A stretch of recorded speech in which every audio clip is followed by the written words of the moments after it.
할렐루야, 반갑습니다. 2022년 구역공과 10과입니다. 회복을 위한 기도라는 제목으로 느헤미야 1장 1절부터 11절 말씀을 갖고 우리 함께 구역공과 공부해 보도록 하겠습니다. 우리 지난 한 주 동안 받은 은혜와 감사를 우리 구역원들과 함께 나눠보시고 찬송가 361장과 314장을 함께 찬송으로 영광 돌리시기를 바랍니다. 마음 열기입니다. 바벨론 포로기 시절 느헤미야는 바사의 고위 관직에 있었습니다. 그는 예루살렘 성벽이 파괴되고 고국 땅의 남은 자들이 큰 어려움을 겪고 있다는 소식을 전해 듣자 간절히 기도합니다. 하나님은 기도하는 느헤미야를 통해서 하나님의 역사를 이루십니다. 제가 늘 반복적으로 이야기하는 것 중에 하나가 있는데 그것은 무엇이냐면 어느 시대를 막론하고 하나님께서는 하나님 자신을 위하여 정말 간절한 마음으로 기도하는 사람, 하나님의 나라와 그 뜻을 위해서 아파하고 죄에 대해서 죄를 미워하고 하나님의 마음을 품고 기도하는 그 사람을 통해서 하나님의 역사를 만들어 나가신다는 사실을 여러분들이 꼭 기억하셨으면 좋을 것 같습니다. 자, 우리 한번 말씀을 한번 그리고 또 읽어보도록 하겠습니다. 느헤미야 1장 1절부터 11절 말씀 제가 저와 같이 한번 따라서 말씀을 읽으시면 좋을 것 같습니다. 하갈의 아들 느헤미야의 말이라. 아닥사스다 왕 제20년 기슬르월에 내가 수상궁에 있는데 내 형제들 가운데 하나인 하나니가 두어 사람과 함께 유다에서 내게 이를 얻기로 내가 그 사로잡힘을 면하고 남아있는 유다와 예루살렘 사람들의 형편을 물은즉 그들이 내게 이르되 사로잡힘을 면하고 남아있는 자들이 그 지방 거기에서 큰 환난을 당하고 능욕을 받으며 예루살렘 성은 허물어지고 성문들은 불탔다 하는지라. 내가 이 말을 듣고 앉아서 울고 수일 동안 슬퍼하며 하늘의 하나님 앞에 금식하며 기도하여 이르되 하늘의 하나님 여호와여 크고 두려우신 하나님이여 주를 사랑하고 주의 계명을 지키는 자에게 언약을 지키시며 긍휼을 베푸시는 주여 간구하나이다. 이제 종이 주의 종들인 이스라엘 자손을 위하여 주야로 기도하오며 우리 이스라엘 자손이 주께 범죄한 죄들을 자복하오니 주는 기울이시며 눈을 여기사 종의 기도를 들으시옵소서. 나와 내 아버지의 집이 범죄하여 주를 향하여 크게 악을 행하여 주께서 주의 종 모세에게 명령하신 계명과 율례와 규례를 지키지 아니하였나이다. 옛적에 주께서 주의 종 모세에게 명령하여 이르시되 만일 너희가 범죄하면 내가 너희를 여러 나라 가운데 흩을 것이요 만일 내게로 돌아와 내 계명을 지켜 행하면 너희 쫓긴 자가 하늘 끝에 있을지라도 내가 거기서부터 그들을 모아 내 이름을 두려고 택한 곳에 돌아오게 하리라 하신 말씀을 이제 청하건대 기억하옵소서. 이들은 주께서 일찍이 큰 권능과 강한 손으로 구속하신 주의 종들이여 주의 백성이니이다. 주여 구하오니 귀를 기울이사 종의 기도와 주의 이름을 경외하기를 기뻐하는 종들의 기도를 들으시고 오늘 종이 형통하여 이 사람들 앞에서 은혜를 입게 하옵소서 하였나니 그때에 내가 왕의 술관원이 되었느니라. 아멘. 지금 우리가 읽은 이 느헤미야에서는요 포로 귀환, 이제 바벨론의 그 포로로 70년간 있다가 이제 귀환한 포로 귀환 시대의 그 이스라엘 백성들의 삶, 특별히 예루살렘 성벽의 재건과 에스라와 그리고 느헤미야 이 두 사람을 중심으로 개혁, 종교의 개혁과 그들의 삶이 개혁되고 하나님의 백성으로서의 그 회복이 된 것을 기록하고 있습니다. 그래서 이제 역사적으로 볼 때는 BC 539년부터 400년까지 그 사이의 시대를 지금 느헤미야서에서 기록되고 있습니다.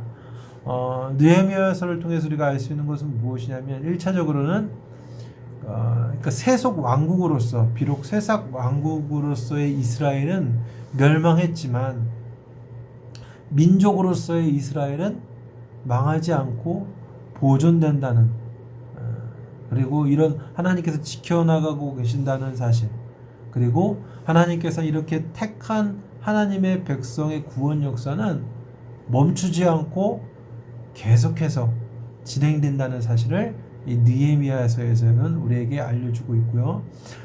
특별히 오늘 느헤미야 1장의 내용은 느헤미야가 아닥사스다 왕의 술 맡은 관원으로 봉직하고 있었는데, 그가 어느 날 그 예루살렘에서 온 하나니와 그리고 그 동행자들로부터 자기의 민족적 고향이고 민족의 핵심지인 이 예루살렘이 회파되었고, 그리고 그 포로 귀환 민 유다 백성들이 굉장히 큰 환난과 고통을 당하고 있다는 소식을 듣게 됩니다. 그래서 느헤미야는 이 소식을 듣고 슬퍼하며 하나님의 앞에 엎드려 민족을 위해 간절히 기도하는 내용을 오늘 1장에서는 기록하고 있습니다. 오늘 우리는 바로 이런 느헤미야의 기도를 통해서 성도인 우리가 무엇을 위해 기도해야 되고 또 어떻게 기도해야 되는지를 우리가 배울 수 있고 적용할 수 있는데요. 오늘 1번부터 4번까지의 구역공과의 질문과 답을 통해서 또 구체적으로 살펴보도록 하겠습니다. 1번, 고국에서 들려온 안타까운 소식은 무엇이었습니까? 느헤미야 1장 3절. 그들이 내게 이르되 사로잡힘을 면하고 남아있는 자들이 그 지방 거기에서 큰 환난을 당하고 능욕을 받으며 예루살렘 성은 허물어지고 성문들은 불탔다 하는지라. 아멘. 지금 고국에서 들려온 소식은 큰 환난과 자신의 동족 유대인들이 큰 환난을 당하고 또 능욕을 받고 또 게다가 예루살렘 성이 다 허물어지고 성문은 불탔다라는 안타까운 소식을 듣게 됩니다. 당시 이 예루살렘으로 귀환한 유대인들, 이스라엘 백성들은 정치적으로나 경제적으로나 또 군사적으로나 모든 면에서 매우 열악했습니다. 그렇다 보니 굉장히 약한 상황이다 보니까 주변에 있는 많은 적대 세력들이 그들을 이 예루살렘으로 돌아온 유대인들을 핍박했고 조롱했다라는 것이죠. 뿐만 아니라 이 예루살렘을 재건하는 것을 반대하는 이 대적자들에 의해서 예루살렘 성벽은 완전히 무참하게 파괴된 것입니다. 성벽과 성문은 적의 공격을 막아내는 방어막이자 보호입니다. 그런데 그것이 무너졌다라는 것은 1차적으로는 이스라엘 그 포로 귀환민들이 군사적 방어막이 완전히 상실되었는데, 이는 이스라엘이 지금 하나의 독립된 나라로서 스스로를 지킬 수 없을 정도로의 열악한 형편을 이야기하고 있고, 또 이 성벽이 불타고 허물었다라는 것은 영적인 측면에서 볼 때는, 겉으로 드러날 때는 이제 열악한 형편을 이야기하고 있고, 영적인 측면을 볼 때는 이 이스라엘 백성들의 영적 방어막도 훼손되었다라는 사실입니다.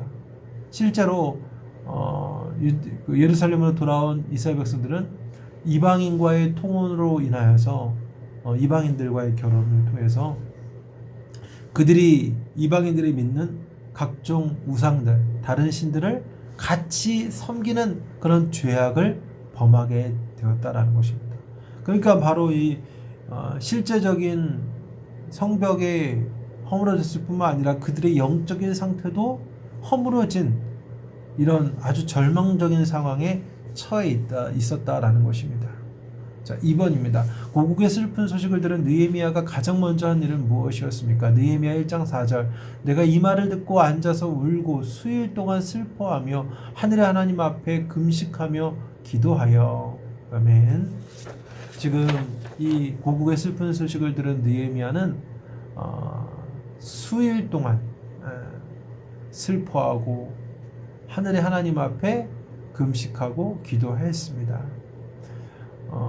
그러니까 느헤미야는 지금 자기 동족이 당한 그 아픔을 자기 자신이 아파하는 것처럼 아파하고 이 수일 동안 조국과 동포를 위해 애끄는 심정으로 금식기도 합니다.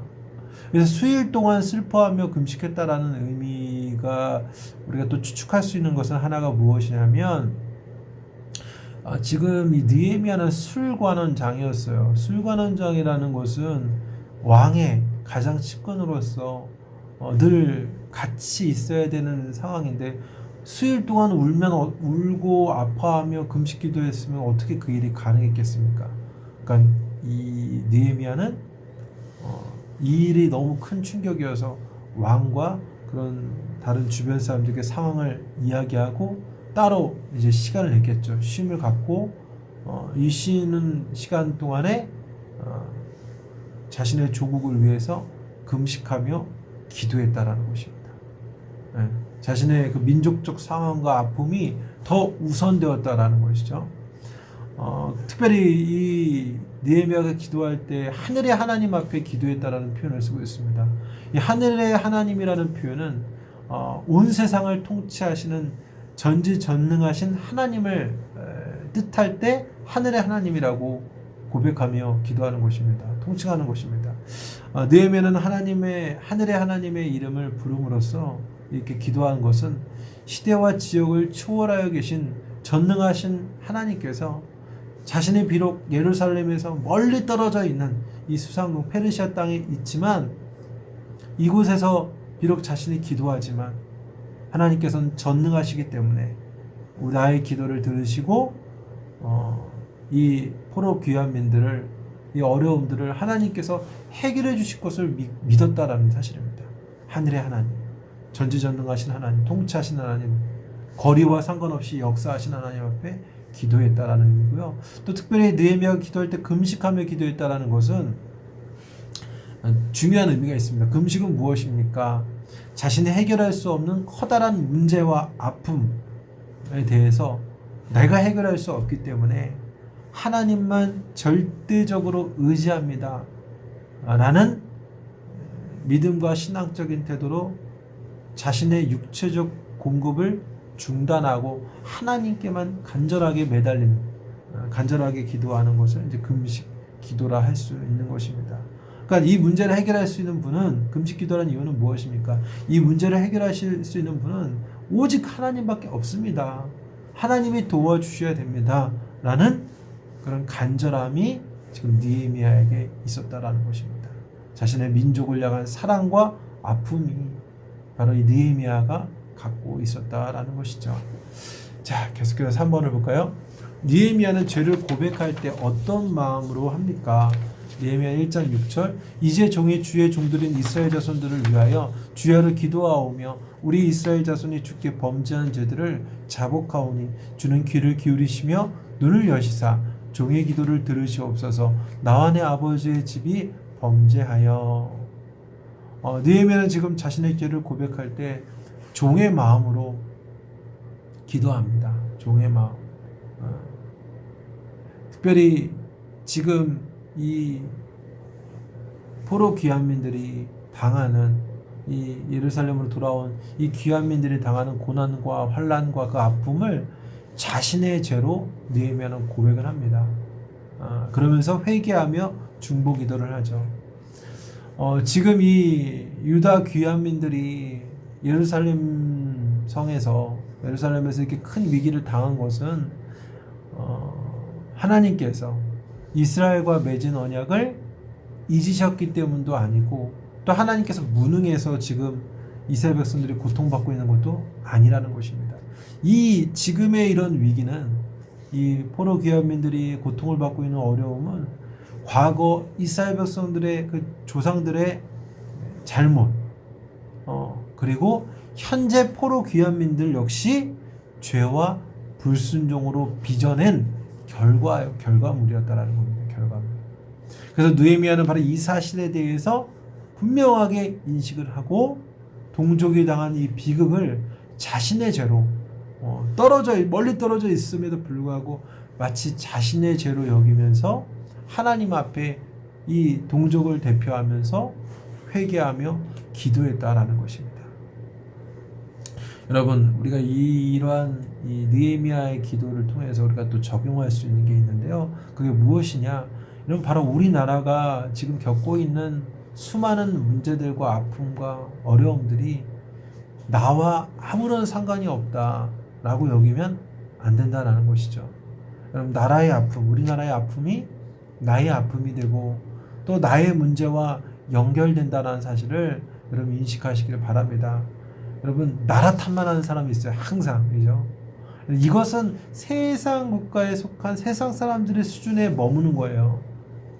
여러분, 하나님의 백성은 나라의 문제조차도 나의 문제, 내 탓으로 인식하고 하나님 앞에 회개하며 간절한 마음으로 기도하는 태도를 가져야 된다는 것이죠. 그것이 그리스도인의 이 나라를 향한 태도와 마음이다라는 것입니다. 자, 계속해서 4번을 볼까요? 느헤미야는 어떤 말씀을 근거로 이스라엘의 회복을 위해 하나님께 기도합니까? 느헤미야 1장 8절과 9절.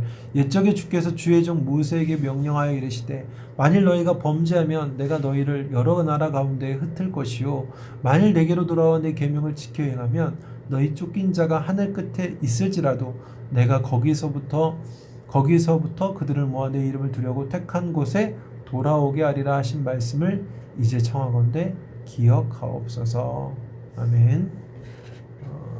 지금 느헤미야는 모세오경에 있는 말씀을 근거로 이스라엘 회복을 위해 기도했는데, 지금 이 느헤미야가 이야기하는 이 지금 말씀의 내용은요, 어디에서 이 말씀을 근거로 찾을 수 있냐면 레위기 26장 27절부터 45절의 말씀과 그리고 신명기 4장 29절부터 31절의 말씀을 근거로 기도하는 것입니다. 여러분들 한번 꼭 찾아서 한번 읽어보시고, 먼저 이 전자의 기도, 만일 너희가 범죄하면 내가 너희를 여러 나라 가운데 흩을 것이요 라는 이 말씀은 지금 이미 이루어진 거죠. 바벨론의 포로로 붙잡혀서 흩어져 버린 그런 상황이 이미 이루어졌고, 후자의 기도, 내 이름을 두려고 택한 곳으로 돌아오게 한다라는 이 말씀은 지금 일부분은 이루어졌는데 완전히 회복된 상태는 아니죠. 그러니까 앞으로 더 이루어져야 될 일입니다. 이 후자의 기도의 내용은.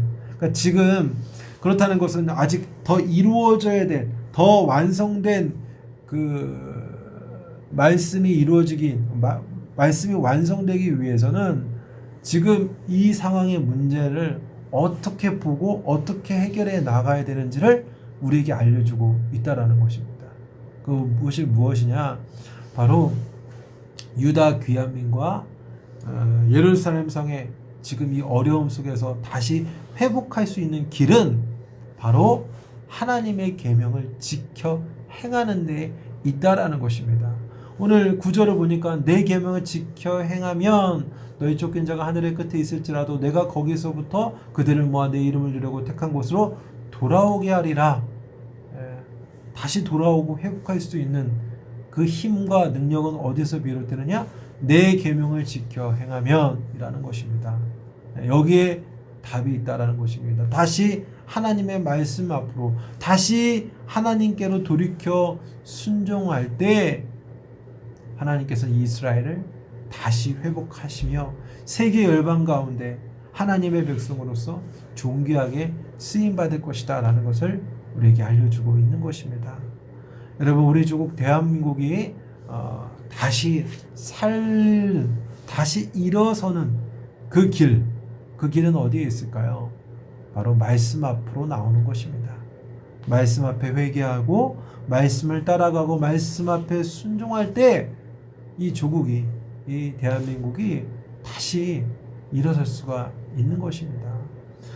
바로 여러분들이, 우리가 먼저 그 일에 앞장서야 되고, 우리 개인의 삶 속에서 하나님 앞에 순종으로 살아가야 될 뿐만 아니라 우리 대한민국 조국을 위해 더욱더 기도하고 또 이 땅의 대한민국 국민으로서의 빛과 소금 역할을 감당하는 것이 바로 하나님의 백성의 삶이다라는 것입니다. 자, 우리 다음 나눔과 적용입니다. 나라를 위해서 우리는 어떤 마음으로 기도해야 될까요?